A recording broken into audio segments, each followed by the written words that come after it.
Assalamualaikum. Bersama lagi dengan Abijah. Hari ni kita baru dapat parcel baru sampai.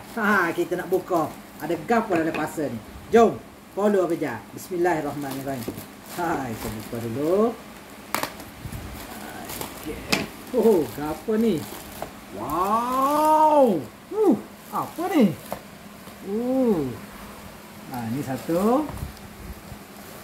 Wow, ada Buds Vivo. Kita ada apa ni? Awas tak seperti tu. Ni lah kita nak bukasnya. Abijah ada order baru. Abijah order Vivo V60. So dia dapat apa mula-mula? Kita dapat stiker.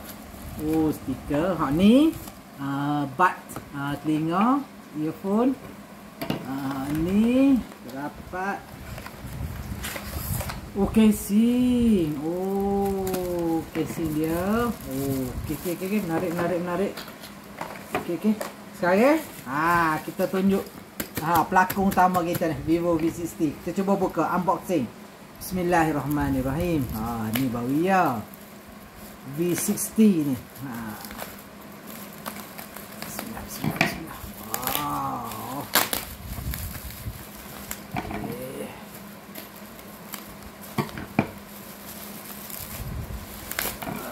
Okay, ni receipt dia.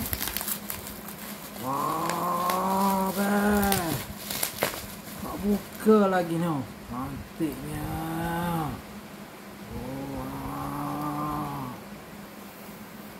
Jom kita buka.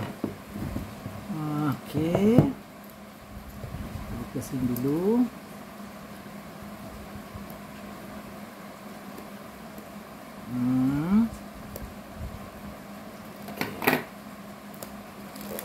Bismillah. Allahumma salli ala sayyidina Muhammad. Wow. Wah, sedap ya. Telefon baru. Kita akan dapat telefon dia, casing dia, manual dia, 3-pin plug, berapa? 90 watt. Okay.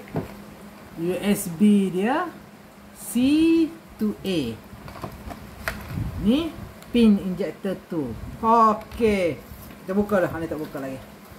Buka lagi nak rasmi. Bismillahirrahmanirrahim. Okey.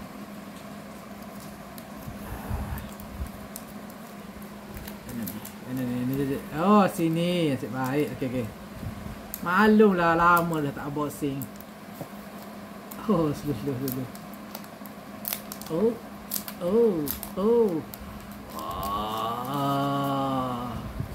Wow, color hitam menawan. Dan dia dah letak dah ni.